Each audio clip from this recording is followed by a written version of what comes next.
تم لوگوں نے اسے یہ ہمت دی ہے۔ ابو طالب کہتے ہیں اگر تم ان چیزوں سے باز نہیں آئے تو تم بے شرم اور کم ظرف ہو۔ میں تم سے لا تعلقی کا اعلان کرتا ہوں، تم سے اور باقی تم سب سے۔ اگر ہمارے والد عبد المطلب یہ دن دیکھتے تو انہیں بہت ندامت ہوتی۔ لوگ کہیں گے کاش آپ کا یہ بھائی پیدا ہی نہ ہوا ہوتا تاکہ آپ کو اس سے دشمنی نہ کرنی پڑتی۔ حضرت حمزہ اسے کہتے ہیں ابو لہب یہ گندگی اٹھاؤ۔ ابو لہب ہمیشہ کہتا ہے کہ قرآن نے اس کی مذمت کی ہے، محمد صلی اللہ علیہ وسلم ہلاک ہو جائیں اور ان سے دشمنی کرتا ہے۔ حضرت ابو طالب اور حضرت حمزہ محمد صلی اللہ علیہ وسلم کو قریش مکہ کے تمام حالات سے باخبر کرتے ہیں، مگر محمد صلی اللہ علیہ وسلم یہی کہتے ہیں میں اللہ کا حکم ماننے سے پیچھے نہ ہٹوں گا یہاں تک کہ مجھے شہید کر دیا جائے۔ حضرت حمزہ فرماتے ہیں بھائی ابو طالب، چاہے قریش محمد صلی اللہ علیہ وسلم کو زمین و آسمان کے خزانے بھی لا کر دے دیں یا ان کے خلاف فوج لا کھڑی کرے، وہ اپنے مشن سے باز نہیں آئیں گے۔ اگر وہ بات جو ہم نے سنی ہے اس کے علاوہ کوئی بات کرتے تو ہم ان کے جھوٹا ہونے پر یقین کرتے۔ کیا انسان اللہ کا نبی اور رسول ہونے کا دعویٰ کرے اور پھر اس امر میں کوئی حیلہ تلاش کرنے کا سوچ بھی سکتا ہے؟ کیا اگر وہ چاہیں تو اللہ کے پیغام کو آگے بڑھائیں یا چاہیں تو ترک کر دیں؟ ادھر دارالندوہ میں قریشی سردار میٹنگ کرتے ہیں اور ابو الحکم کہتا ہے ہمارا وفد 2 بار ابو طالب کے پاس جا چکا ہے مگر کوئی فائدہ نہیں ہوا اور محمد صلی اللہ علیہ وسلم ابھی تک اپنے کام کو جاری رکھے ہوئے ہے۔ وہ لوگوں کو اپنے دین کی طرف بلاتے ہیں اور ہمارے خداؤں پر تنقید کرتے ہیں، وہ لوگوں کے ذہنوں کو بدلنے کی کوشش کر رہے ہیں۔ اب بات ہمارے سامنے کھل کر آ چکی ہے کہ ابو طالب اپنے بھتیجے کو ہمارے حوالے نہ کریں گے۔ عتبہ بن ربیعہ کہتے ہیں ابو الحکم اگر محمد صلی اللہ علیہ وسلم آپ کے بیٹے ہوتے تو کیا آپ انہیں ہمارے حوالے کر دیتے؟ ابو الحکم کہتا ہے اگر میں انہیں لوگوں کے حوالے نہ کرتا تو کم از کم اپنے ہاتھوں ضرور روکتا۔ اگر میں ایسا نہ کرتا تو لوگوں پر کوئی الزام نہیں دیتا کہ وہ انہیں مجھ سے چھین کر لے جائیں یا قتل کر دیں۔ عبد الشمس کہتا ہے محمد کا واقعہ عجیب ہے، وہ اپنے رشتوں کو ترک کر رہے ہیں اور اپنے ساتھیوں کو کمزوروں کو دین کے رشتے میں باندھ رہے ہیں۔ ان کے نسب، رنگ اور رتبے میں اختلاف کے باوجود جب ہم انہیں اپنے حوالے کرنے کی بات کرتے ہیں تو ان کا قبیلہ ان کی حفاظت کرتا ہے۔ ایسا ہی ہے کہ وہ اپنے لیے اور اپنے دین کے لیے ہم سے لیتے ہیں اور اپنی طرف سے کچھ نہیں دیتے۔ محمد صلی اللہ علیہ وسلم کے لیے سب سے اہم اپنا دین ہے، نہ اس کی اپنی ذات ہے نہ خون کے رشتے ہیں جیسے کہ ابو لہب کے بارے میں ہے۔ اب جب کہ ہم ابو طالب سے مایوس ہو چکے ہیں تو یہ صحیح وقت ہے کہ ان کے خلاف جنگ کی جائے۔ اس وقت حضرت عمر فاروق رضی اللہ تعالیٰ عنہ فرماتے ہیں اگرچہ ابو الحکم ٹھیک کہہ رہے ہیں، ابو طالب نے ہماری بات نہ مانی، لیکن پھر بھی میں یہ کہوں گا کہ بنی ہاشم سے دشمنی کرنا غلط بات ہے۔ اس طرح آپ مزید لوگوں کو محمد صلی اللہ علیہ وسلم کے ساتھ شامل ہونے کا موقع دیں گے۔ ابو طالب نے یہ کبھی نہیں کہا کہ وہ محمد صلی اللہ علیہ وسلم کے عقیدے کی پیروی کرتے ہیں اور نہ ہی حمزہ اور عباس نے ایسا کیا ہے۔ اگر وہ ان کی حفاظت کر رہی ہیں تو صرف اس وجہ سے کیونکہ وہ ان کے رشتہ دار ہیں۔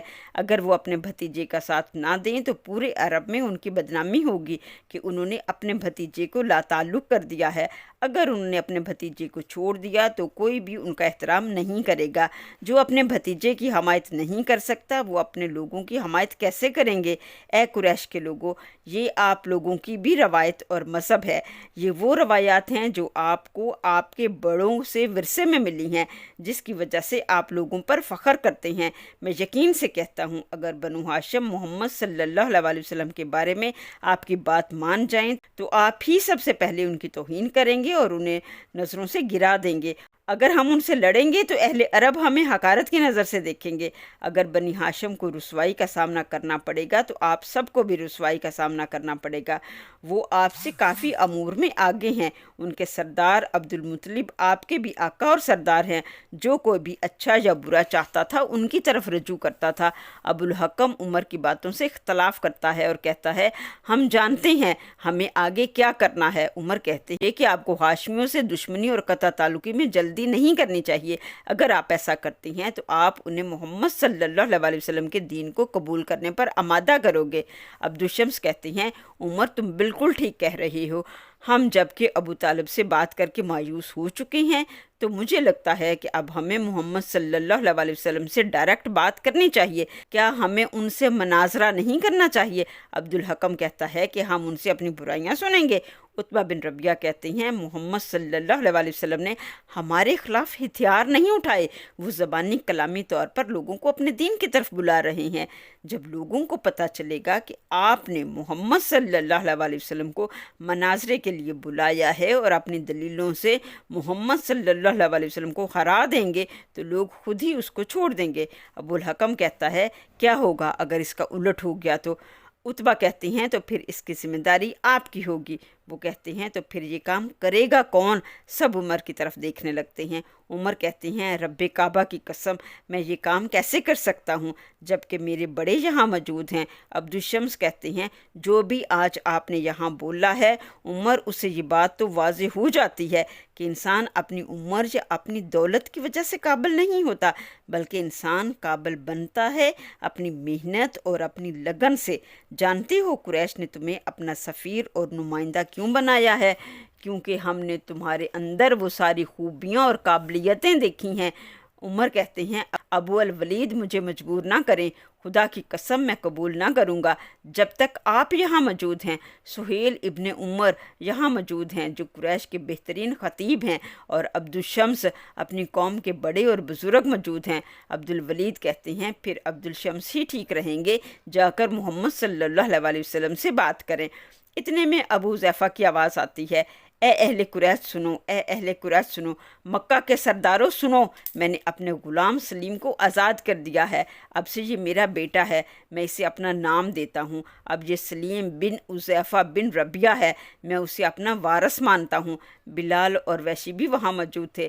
حضرت بلال بہت خوش ہوتے ہیں، مگر وحشی ذرا بھی خوش نہیں ہوتا۔ وہ کہتا ہے سلیم چونکہ عربی غلام تھا اس لیے حذیفہ نے اسے آزاد کر دیا ہے، ہم کالے حبشی ہیں اس لیے ہمارے مالک ہمیں آزاد نہیں کریں گے۔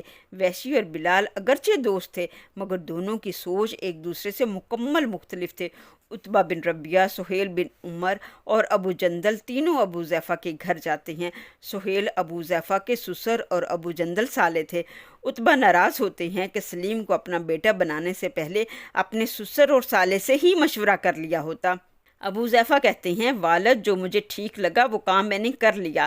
پھر اپنی بہو کو ڈانٹتے ہیں کہ تم نے حذیفہ کو سمجھایا کیوں نہیں، مگر وہ کہتی ہے میں اپنے خامند کے فیصلے کے ساتھ اختلاف نہیں کر سکتی۔ عتبہ سلیم کو پیار کرتے ہیں، اپنے پاس بٹھاتے ہیں اور کہتے ہیں اب تم میرے خاندان کا حصہ ہو، تمہاری خوشیاں ہماری خوشیاں اور تمہارے غم ہمارے غم ہیں، ہمیں اپنے بیٹے کے فیصلے کا احترام کرنا ہوگا۔ یہ واقعہ بتاتا ہے کہ حذیفہ اس وقت ایمان لا چکے تھے۔ حذیفہ کا یہ عمل بتاتا ہے کہ اسلام ان کی روح میں اتر چکا تھا۔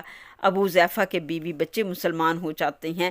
دارالندوہ کے تمام سردار فیصلہ کرتے ہیں عتبہ بن ربیعہ محمد صلی اللہ علیہ وسلم سے مناظرہ کرنے جائیں گے اور ڈائریکٹ ان کو مال و دولت، رتبے اور خواتین کی پیشکش کریں گے۔ حضرت بلال رضی اللہ تعالیٰ عنہ اپنے دوست وحشی کو اسلام کی دعوت دیتے ہیں، اسے بتاتے ہیں کہ محمد صلی اللہ علیہ وسلم اللہ کا نبی اور رسول ہے، اللہ کے سامنے کالے گورے غلام آقا سب برابر ہیں۔ وحشی حیران ہو کر پوچھتا ہے کیا غلام بھی آقا کے برابر ہو سکتا ہے؟ وحشی کہتا ہے اگر میں محمد پر ایمان لے آؤں تو کیا محمد مجھے آزاد کرا دے گا؟ وحشی ایمان نہیں لاتا، مگر بلال ایمان لے آتے ہیں۔ بلال کہتے ہیں وحشی یہ سچ ہے اور سچ پر ایمان لانے کی کوئی شرط نہیں ہونی چاہیے، اور پھر آخرت میں ایک دن سچ سامنے آئے گا تو سب کو برابر کا انصاف ملے گا۔ وحشی پوچھتا ہے بلال کیا واقعی محمد ایسا کہتے ہیں؟ کیا یہ سچ ہے؟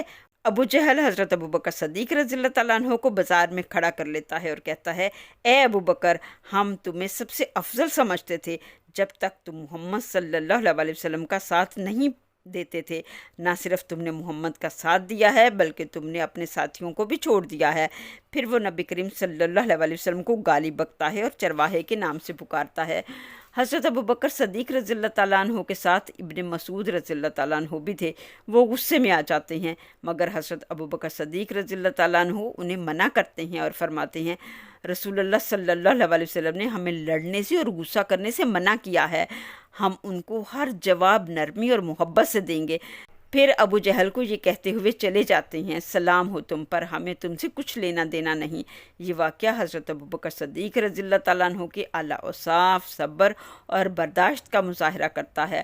حضرت ابن مسعود رضی اللہ تعالیٰ عنہ فرماتے ہیں، اللہ کے رسول نے صحیح اس کو ابو جہل کا نام دیا ہے، یعنی جہلوں کا باپ۔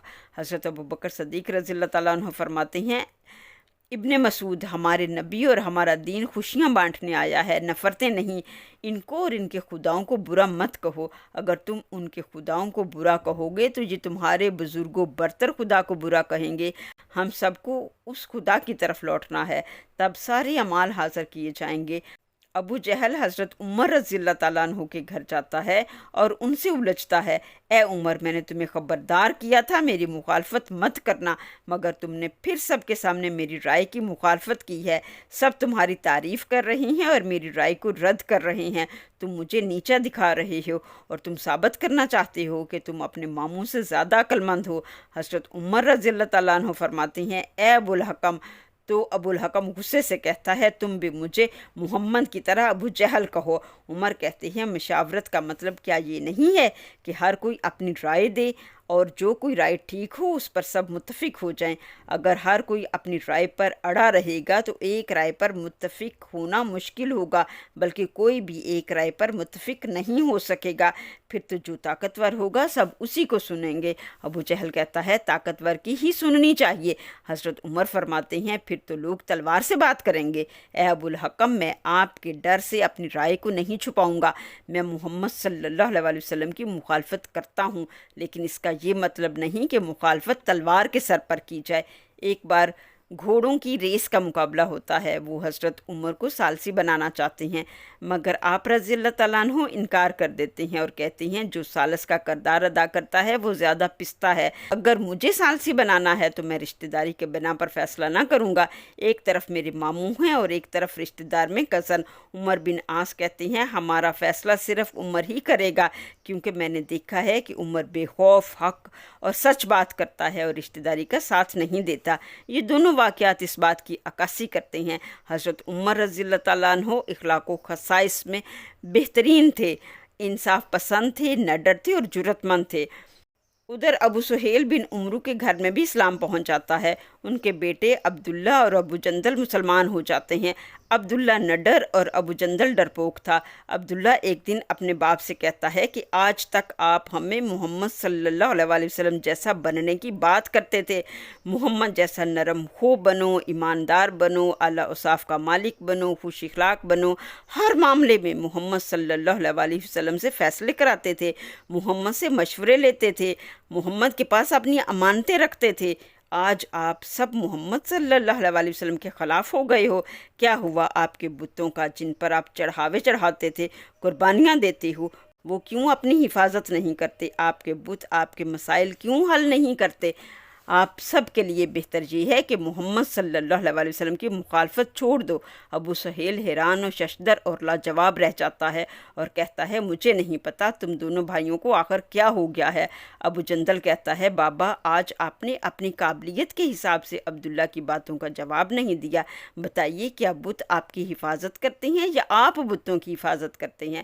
سہیل بن عمرو کہتے ہیں، ہم ان کو مانتے ہیں اور بدلے میں وہ ہماری حفاظت کرتے ہیں۔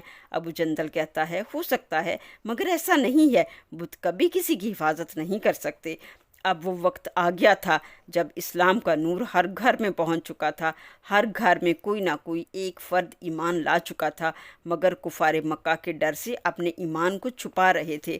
نیکسٹ ایپیسوڈ میں ہم جانیں گے کہ حج کے دن قریب ہیں، پورے عرب سے لوگ حج کرنے آئیں گے، کیسے محمد صلی اللہ علیہ وسلم لوگوں کو اپنے دین کی طرف بلائیں گے اور کیسے کفار مکہ ان کو روکیں گے۔